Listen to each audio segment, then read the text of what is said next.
मराठवाड्याला पुन्हा पावसानं झोडपलं. गोदावरी नदीच्या महापुरामुळे बीडच्या पुरुषोत्तमपुरी गावात शिरलं पाणी. ड्रोनच्या नजरेतून अंगावर काटा आणणारी पुराची दृश्य.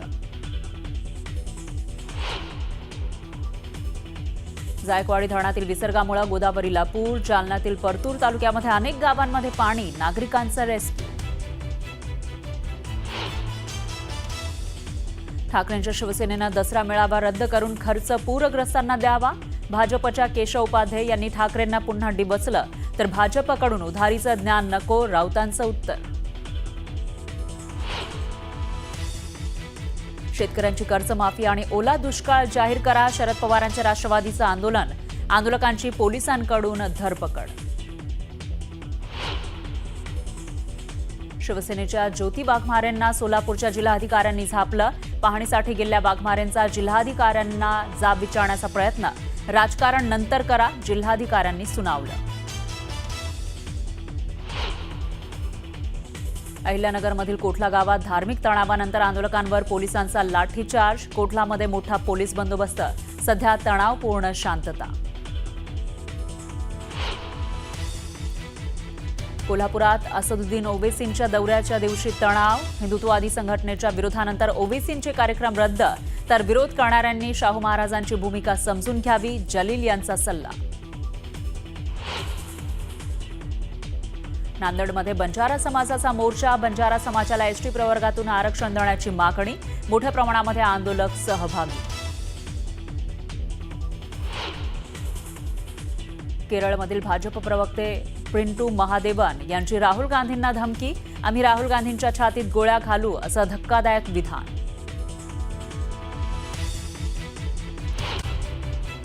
आता बघूया पावसाच्या वेगवान घडामोडी. नांदेडमध्ये गोदावरी नदीला पूरस्थिती अजूनही कायम आहे. गोदावरीत मोठ्या प्रमाणात विसर्ग सुरू आहे, त्यामुळे नदीकाठच्या परिसरात पाणी साचलंय. लासलगाव निफाड भागात अतिवृष्टीचा फटका बसलाय. ब्राह्मणगाव विंचूर परिसरात मका आणि कांदा शेतात पाणीच पाणी झालंय.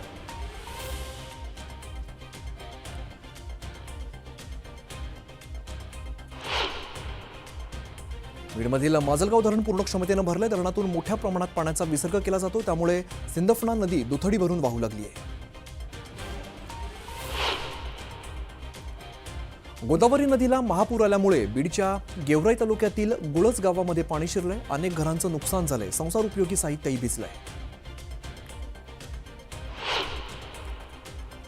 पुराने वेढा दिलेल्या बीडच्या आगार नांदूर गावातील 150 कुटुंबांना स्थलांतरित करण्यात आलंय. जायकवाडी कॅम्पमध्ये सर्वांची व्यवस्था करण्यात आलेली आहे. नागरिकांच्या डोळ्यात अश्रूंचा पूर दिसतोय. जायकवाडी धरणातून गोदावरी नदीपात्रात मोठ्या प्रमाणात पाण्याचा विसर्ग करण्यात येतोय. बीड जिल्ह्यामध्ये पूरस्थिती निर्माण झाली आहे, त्यामुळे गेवराई तालुक्यातील आगर नांदूर गावचा संपर्क तुटलाय.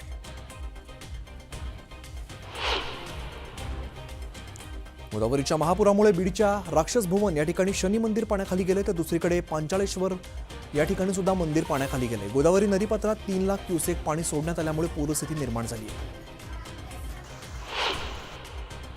बीडच्या आष्टी तालुक्यात जोरदार पाऊस झाल्यामुळे सीना, मेहकरी, कांबळी नद्यांच्या संगमावरती पूरस्थिती निर्माण झाली आहे. सांगवी आष्टी परिसरातील 54 वस्ती ते हिंगणी वस्ती परिसरातील 13 शेतकरी आणि लहान मुलं अडकलेली होती. त्यांना एनडीआरएफच्या जवानांनी रेस्क्यू ऑपरेशन करत बाहेर काढलं. बीड जिल्ह्यात नाथसागर धरणातून गोदावरी नदीपात्रात सोडलेल्या पाण्यामुळे बीड जिल्ह्यातील नागझरी गावातील शाळा, अंगणवाडी आणि घरं पाण्याखाली गेली आहेत. गावातील नागरिकांना प्रशासनानं सुरक्षित ठिकाणी हलवलंय.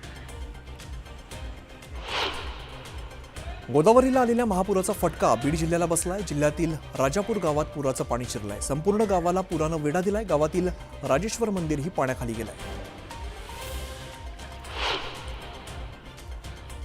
सोलापूर विजयपूर राष्ट्रीय महामार्गावरील वाहतूक पुन्हा एकदा बंद करण्यात आली आहे. हत्तूर पूल पूर्णतः पाण्याखाली गेल्यामुळे दोन्ही बाजूची वाहतूक बंद करण्यात आली आहे. सोलापूरच्या बार्शी तालुक्यातील चांदणी नदीच्या पुरात अनेक गावांना फटका बसला. नदीवरील पूल पाण्याखाली गेल्यामुळे विद्यार्थ्यांचे हाल झालेत. मुलांना खांद्यावरती घेऊन जाण्याची वेळ पालकांवरती आली आहे. अहिल्यानगरमध्ये झालेल्या मुसळधार पावसामुळे सीना नदीला पुन्हा एकदा महापूर आलाय. माढा, करमाळा, मोहोळ, उत्तर सोलापूर आणि दक्षिण सोलापुरातील अनेक गावांना पुन्हा एकदा पुराचं पाणी शिरलेलं आहे. त्यामुळे प्रशासनाकडून नागरिकांना सतर्कतेचा इशारा दिलाय. जायकवाडी आणि माजलगाव धरणातून होत असलेल्या पाण्याच्या विसर्गामुळे परभणीत गोदावरी दुथडी भरून वाहू लागली आहे. गोदावरी नदीने धोक्याची पातळी ओलांडली आहे. नांदेड शहराजवळून वाहणाऱ्या आसना नदीला पूरस्थिती अजूनही कायम आहे. नदीकाठची हजारो हेक्टर शेती पाण्याखाली गेली आहे. नदीच्या बॅकवॉटरचा फटका अनेक गावांना बसला आहे.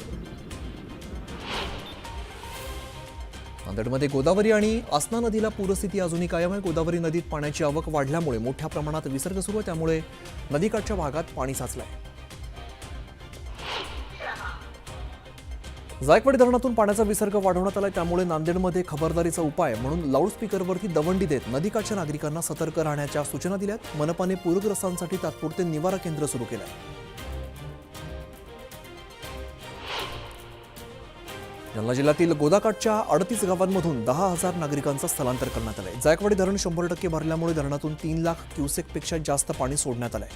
त्यामुळे गोदावरी नदीला पूर आला असून गोदाकाठच्या नागरिकांना सतर्क राहण्याचं आवाहन करण्यात आलंय.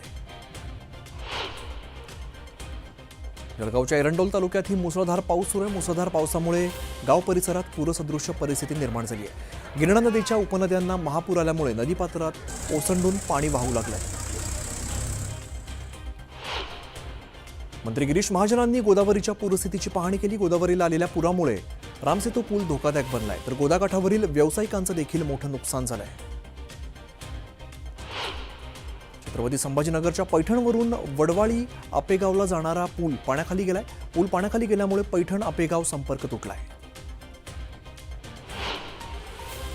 छत्रपती संभाजीनगरमधील शहागड पैठणचा संपर्क तुटलाय. गोदावरीचं पाणी गावामध्ये शिरलंय. गावातील संपूर्ण शेती गोदावरीच्या पाण्याखाली गेली आहे. अहिल्यानगर जिल्ह्यातून वाहणाऱ्या गोदावरी नदीला पूर आल्यामुळे नदीकाठचे अनेक नागरिक पुराच्या पाण्यामध्ये अडकलेत. नेवासा तालुक्यातील जुने भालगावला पाण्याचा विळखा बसला असून प्रशासन आणि ग्रामस्थांच्या वतीने 49 जणांना सुखरूप बाहेर काढण्यात आलं आहे. नंदुरबारमध्ये मुसळधार पावसामुळे तापी नदीच्या पाणी पातळीत वाढ झाली आहे. प्रकाशा आणि सारंगखेडा बॅरेजचे दरवाजे उघडून तापी नदीपात्रात विसर्ग केला जातोय. मुसळधार पावसामुळे भीमा नदीच्या पाणी पातळीमध्ये वाढ झाली असून भीमा नदीचं पात्र दुथडी भरून वाहत आहे. भीमा नदीच्या पात्रात 18,000 क्युसेकने विसर्ग सोडण्यात आलाय. त्यामुळे दौंड शहरातील दशक्रिया विधी घाट आणि महादेव मंदिर पाण्याखाली गेलं आहे. हिंगोलीच्या सिद्धेश्वर धरणाचे 14 दरवाजे उघडण्यात आले. धरणातून 53,000 क्युसेक पाण्याचा विसर्ग पूर्ण नदीपात्रात सुरू आहे. त्यामुळे पूर्ण नदीपात्रातील पाणी पातळीत मोठी वाढ झाली आहे. धाराशिवच्या सीना कोळेगाव धरणातून 1 लाख क्युसेकने सीना नदीत पाण्याचा विसर्ग सुरू करण्यात आला. दरम्यान गेल्या 38 दिवसात 48 टीएमसी पाणी वाहून गेलंय. सध्याची पूरस्थिती पाहता नदीकाठच्या लोकांना सतर्क राहण्याच्या सूचना दिल्या. धाराशिव जिल्ह्यातील नळदुर्ग किल्ल्यावरचा नरमादी धबधबा ओसंडून वाहू लागलाय. धबधब्याने अकराळ विक्राळ रूप धारण केलाय.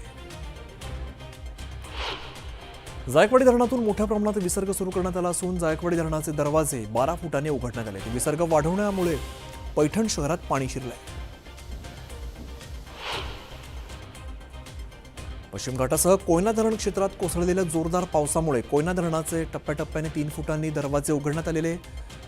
दरवाजे पाऊस ओसरू लागल्यानंतर पुन्हा बंद करण्यात येत आहेत. कोयना धरणाचे दरवाजे 3 फुटांवरून 2 फुटांवरती आणण्यात आले. मुंबईकरांना पाणीपुरवठा करणारे 7ही तलाव तुडुंब भरून वाहू लागल्यामुळे वर्षभराच्या पाण्याची चिंता मिटली आहे. 7ही तलावात 99.46% जलसाठा कायम आहे. मुंबईला रोज होणारा पाणी पुरवठा पाहता हे वर्षभर पाणी पुरेल. यामुळे यावर्षी पाणी कपातीचं संकट दूर होणार आहे. शहापूरमध्ये मुसळधार पाऊस पडत असून भातसा धरणाचे 5 दरवाजे उघडण्यात आले. शहापूर तालुक्यासह मुरबाड, किनवली, डोलखाम या सगळ्या गावात 150 पेक्षा जास्त गावांचा संपर्क तुटला आहे. परभणीतील पीक नुकसानाची दाहकता समोर आली आहे. सोयाबीन, मूग, उडीद, कापूस यासारखी सगळी पिकं पूर्णपणे नष्ट झाली आहेत. मनमाड, मालेगावसह चांदवड भागात पावसानं उसंत घेतली असली तरी पावसाने पिकाचं नुकसान मोठ्या प्रमाणात झालं. अतिवृष्टीमुळे होत्याचं नव्हतं झाल्यामुळे शेतकरी हतबल झाला आहे. अतिवृष्टीमुळे नागपूर जिल्ह्यातील काही भागात संत्र, मोसंबी आणि खरीप पिकांचं नुकसान झालंय. महसूल मंत्री चंद्रशेखर बावनकुळे यांनी अतिवृष्टीमुळे झालेल्या भागातील नुकसानाची पाहणी केली.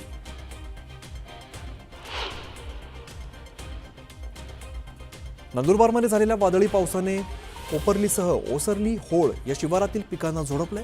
पिकांचे तातडीने पंचनामे करून मदत द्यावी अशी मागणी शेतकरी करतायत.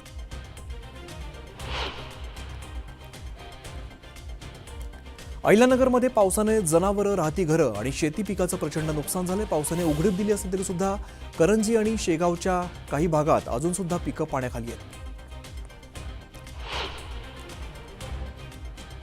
अकोल्यात ही अतिवृष्टीने हाहाकार माजवलाय. बार्शी टाकळी तालुका दुष्काळाच्या नुकसानीतून वगळण्यात आल्यामुळे शेतकरी संतप्त झाले. आमदार हरीश पिंपळे यांच्या घरासमोर साखळी उपोषणाचा इशारा दिलाय. जळगावच्या एरंडोलमध्ये अंतुर्ली शिवारात झालेल्या मुसळधार पावसामुळे मक्याचं पीक पावसाच्या पाण्यात भिजून जमीनदोस्त झालंय. शेतकऱ्यांवरती पुन्हा एकदा आर्थिक संकट कोसळलंय. आगामी खरीप हंगामातही धोक्यात आलाय.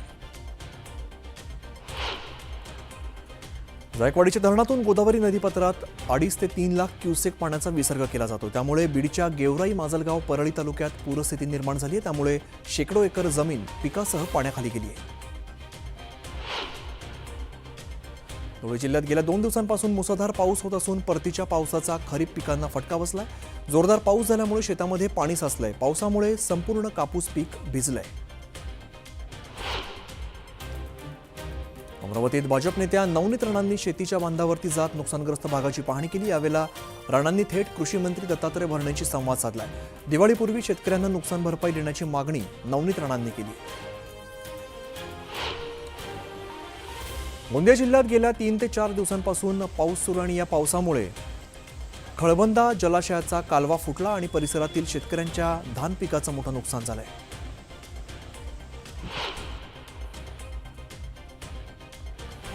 बुलढाणा जिल्ह्याच्या सिंदखेड राजा तालुक्यात 2 वेळा झालेल्या ढगफुटी पावसानंतर आता पुन्हा या भागात अतिवृष्टी झाली आहे. त्यामुळे शेतकऱ्यांचं कापूस, सोयाबीन आणि इतर पिकं पूर्णपणे उद्ध्वस्त झाली आहेत.